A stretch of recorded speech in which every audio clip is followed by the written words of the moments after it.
mo sa umaga, hindi mo siya mapigilan, maagos na siya. Pagpunta mo sa CR, ganun din po, hindi Ayun, pa ma'am. nauubad yung underwear mo, Tanungin mo mamaya kung ano po naiihi ka yung na. tinig At na. isa pang pinakamasakit bilang nanay na nakukulatan gumagawa sa bahay, at at time nagtatrabaho yung aking anak bilang nurse. Pag namamalagi po ako, talaga totoo lang nakakahiya, naiihi po ako. Ganun kabigat yung lagi ko nararamdaman. Isa pa, napakadayon po ba? Yung lumbar pain na tinatawag. Yung paggising mo sa umaga, sabay-sabay po tayo, paggising mo sa umaga, napakasakit po ng aking likod. Yung gagawin ka sa labas, gagawin ka, maghuhugas ka ng mga sakapan, grabe ang pagtitiis kong ginagawa. Siyempre, mahirap ka lang, wala ka namang katulong, gagawin mo lahat. So, lahat yung tinitiis ko. Nandoon yung talagang hindi ko na siya mailakad. Pero lahat yon, parang sabi ko nga, nanay ako eh. Lahat titiisin ko. Ayan, binigyan po ako ni Doc na tinatawag na back brace. Ito po, sinusin ko pa to. Sa isang politiko. Kasi po, politician po, bali ako po yung leader ng mga politician. Pero alam niyo naman na wala namang kinikita. Ayan, yan po. Ang mga session ko po, nasa siguro 6 session, 3 session, ng tuloy-tuloy. Parang every month na po yata ito, nagpapatingin ako. Yan. Ito po ang pinaka, siguro sabi nga, bakit parang hindi ko na yata kayang galawin ang katawan ko. Yung frozen shoulder po, sino po nagkaroon ng frozen shoulder dito? Yun, ang sakit po sa akin sobra. Yung po kamay ko, ito, hindi ko po siya mailagay sa likod. Ganyan lang po siya, parang nakaganyan lang siya, ang sakit, sobrang masakit po siya. Sabi nga ni Doc, nung ako nagpa-check up, kailangan maabot mo yung likod ng bra. Para masabing okay ka na.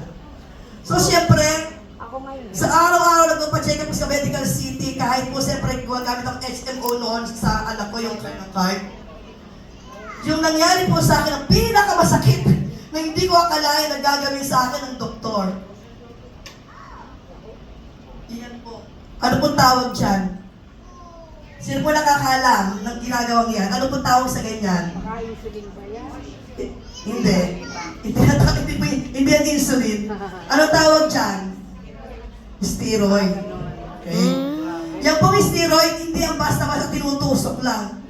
3 beses po yan sa may part ng buto. Ouch. Sakit po talaga niya. Sabi ko nga, hindi ko gustong sumigaw. Sabi nga, babae ako eh. Kaya kong magtiis lahat ng sakit. Na-steroids na ako. Nakikinutusok na po yan, sabi ko, Dok, wala na bang pinakamasakit pa dyan?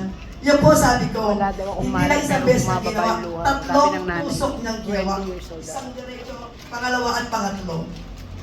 Pero sabi ko nga, hindi ako iiyak. Pero ang sakit-sakit po talaga na kasi yan yung pinakamagaang na bagay para mawala yung nararamdaman mo. Pansamantala. Pansamantala lang po. Sa patuloy-tuloy ko nararamdaman, yan po ang control blood pressure, blood sugar, na talaga naman hindi makontrol. Siguro po minsan, sabi nga natin, sa pagkain na din.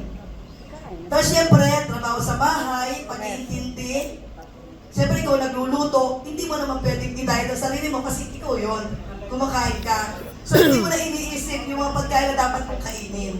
So yeah, sabi nga nito, konting hinay-hinay sa pagkain. Kasi, lalo na yung kanin, siya po talaga yung nakapagpataas ng blood sugar. So, yan po, wala pong control ang blood sugar ko. Kahit ito, may maintenance na po ako niyan. Mayroon ako maintenance na siyam na capsule. Everyday po yan na tinitake ko na binibigay ng doktor. Siyempre, yung doktor na yun, talagang trust ako dahil siya na po talaga yung humahawak sa akin. Pero sabi niya, bakit hindi tayo gumagaling? Bakit hindi tayo parang tuloy-tuloy ang pagdami ng maintenance? Tanong ko sa sarili ko, baka, ang sabi ko, baka sa akin na din, baka yung mga payo ng doktor, hindi ko talaga sinusunod. Ayan, dumating ako sa punto na, alam niyo po ba to? Yes po. Yes, depression. Parang minsan, ayoko na rin siguro mabuhay. Kasi, nung bumalik ako kay doktor, ang sabi niya, Mrs., pagbalik mo rito, kasi the time na parang nag-i-insulin din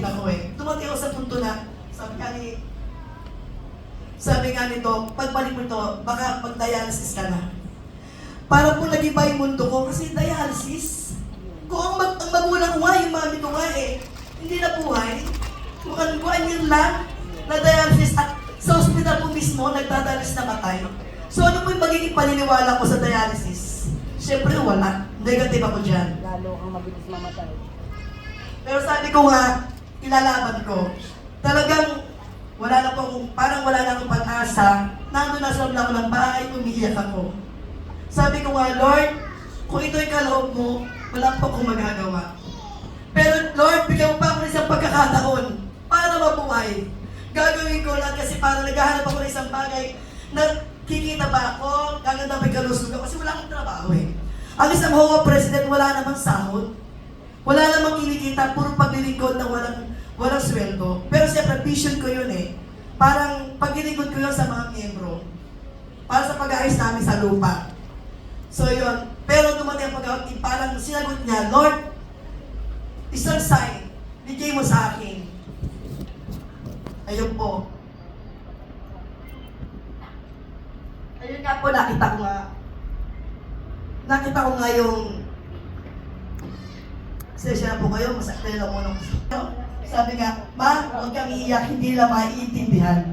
Kasi mumuyo lang talaga ako rito kasi kung nakita nyo lagi naramdaman ko, baka ayaw nyo na mabuhay.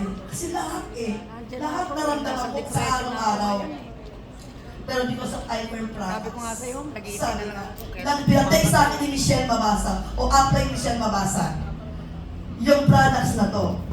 Sabi ko, almost after 1 week, doon ko po nakita yung pagbabago. Sabi nga yung Nakaramdam po ako ng kaang ng pakiramdam. Ito po, una, na dating pag-isip ko sa umaga, hindi ako makatayo. Ang bigat ng pakiramdam ko. Pero because of hyper products, ayan po, bumabangon ako ng maayos. At sabi nga, atik ako sa trabaho sa bahay. Mas lalo naging iba yung paglilinis ko ng bahay. Maghapon, hindi na ako kayang pagpahingahin. Tinatrabaho ko lahat. At ayoko talaga makala.